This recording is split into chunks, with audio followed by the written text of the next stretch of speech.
Praise the Lord प्रभुकर महिमा हो आम सहित जड़ित होता प्रत्येक विश्वासी भाई भौणी छोट बड़ पिला मोर नमस्कार।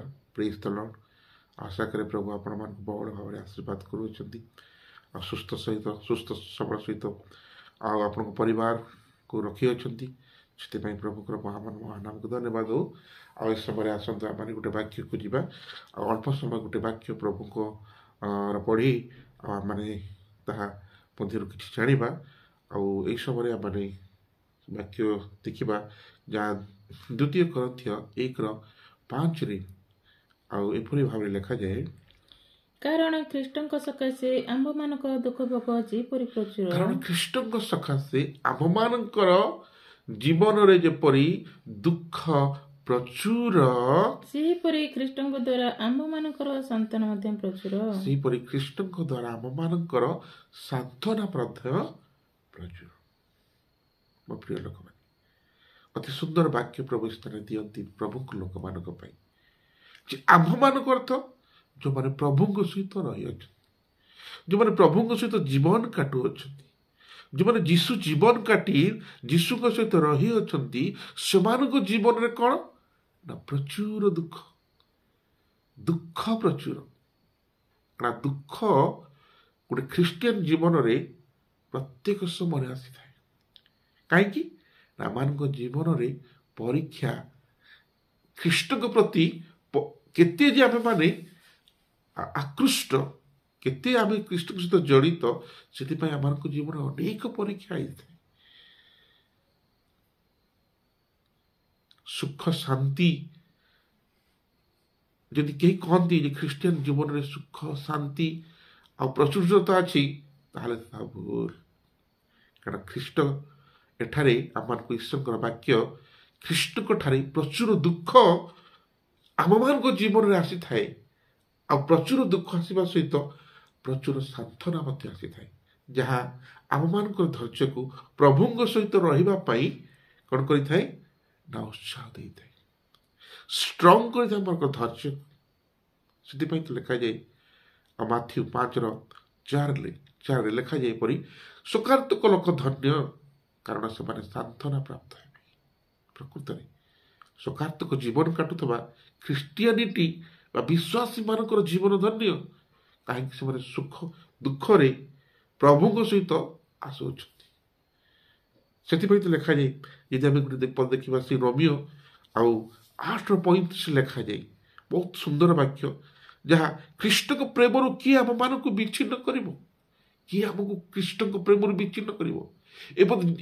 ଏପରି ଜିନିଷ କ'ଣ ଅଛି ଜଗତରେ କି କ୍ଲେଶ କି ସଂକଟ କି ତାଡ଼ନା କି ଦୁର୍ଭିକ୍ଷ କି ଉଲ୍ଲଂଘନତା କି ବିପଦ କି ଖଡ୍ଗ। ବିପଦ ଖଡ୍ଗ ତାଡ଼ନା କ୍ଲେଶ ଉଲ୍ଲଂଘନତା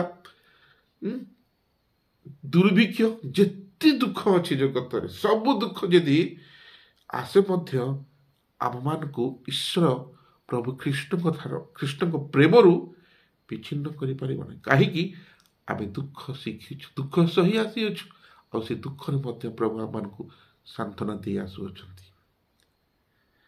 କାରଣ ସେ ସାନ୍ତ୍ୱନାରେ ପ୍ରଭୁଙ୍କର ଆଶୀର୍ବାଦ ଅଛି। ଯଦି ଆଜି ଆମମାନେ ଏ ଜଗତରେ ଦୁଃଖ କ୍ଲେଶ ତାଡ଼ନା ଉଲ୍ଲଂଘନତା ସଂକଟ ଦୁର୍ଭିକ୍ଷ ବିପଦ ଘରେ ଆମେ ଜୀବନ କାଟୁଛୁ ତଥାପି ଆମମାନଙ୍କ ପାଇଁ ପ୍ରଭୁ ଶେଷରେ ଆନନ୍ଦ ଶାନ୍ତି ଖୁସି ଐଶ୍ୱର୍ଯ୍ୟତା ରଖିଅଛନ୍ତି। ସେ ଭରସା ନେଇ ଆଜି ଆମେ ଜୀବନ କାଟୁଛୁ। କାରଣ ଯେତେ ଦୁଃଖ କ୍ଲେଶ ଯଦି ଆମମାନଙ୍କ ଜୀବନରେ ଆସିଲେ ମଧ୍ୟ ପ୍ରଭୁଙ୍କ ଠାରୁ ଆମମାନଙ୍କୁ କେହି ବି ବିଚ୍ଛିନ୍ନ କରିପାରିବେ ନାହିଁ। କାରଣ ବାକ୍ୟ ଆମମାନଙ୍କ କଥା ଯେତେ ଆସୁନା କାହିଁକି ଜଗତର ଯେତେ ବଡ଼ କ୍ଲେଶ ସଂକଟ ବିପଦ ଖଡ୍ଗ ଉଲ୍ଲଂଘନତା ଦୁର୍ଭିକ୍ଷ ତାଡ଼ନା କେବେ ବି ଗୋଟିଏ ପ୍ରକୃତ ଖ୍ରୀଷ୍ଟିଆନ ଆଉ ଭୁଲି ଯାଇପାରେ ନାହିଁ। ସମସ୍ତେ ବି ସୁଖ ସହି ପ୍ରଭୁଙ୍କ ସହିତ ରହିବା ପାଇଁ ସର୍ବଦା ଚେଷ୍ଟା କରିଥାଏ। କାରଣ ଏଇ ଜଗତରେ ଯଦି ଆମେ ସୁଖାର୍ଥ ଦୁଃଖ କଷ୍ଟ କ୍ଲେଶରେ ଅଛୁ, ଆମେ ସ୍ୱର୍ଗରେ କ'ଣ ହବୁ ନା ସାନ୍ତ୍ୱନା ପାଇବୁ। ପ୍ରଭୁ ଆମକୁ ଆଖିର ଲୁହକୁ ପୋଛିଦେବେ। ସେ ଆପଣାର ଆଉ ପାହୁରେ ଆମକୁ ଆଲିଙ୍ଗନ କରିନେବେ, ତାଙ୍କ ସହିତ ବସାଇବେ। ଆମେ ତାଙ୍କ ସହିତ ଚିରକାଳ ଚିରଦିନ ପାଇଁ ରହି ତାଙ୍କ ସହିତ ମହିମାରେ ଆମେ ବୃଦ୍ଧି ପଡ଼ିବୁ। ଏ ହେଉଛି ଆମର ଆଶା ବିଶ୍ୱାସ। ପ୍ରଚୁର ଆଉ ଦୁଃଖ ସହିତ ପ୍ରଭୁ ପ୍ରଚୁର ସାନ୍ତ୍ୱନା ମଧ୍ୟ ଦେଇ ଏ ଜଗତରେ ଜୀବନ କାଟିବା ପାଇଁ ସାହାଯ୍ୟ କରୁଛନ୍ତି। ପ୍ରଭୁଙ୍କର ମହାନାମକୁ ଧନ୍ୟବାଦ। ଏ ବାକ୍ୟରେ ପ୍ରତ୍ୟେକଙ୍କୁ ପ୍ରଭୁ ଆଶୀର୍ବାଦ କରନ୍ତୁ। ଆମେନ୍।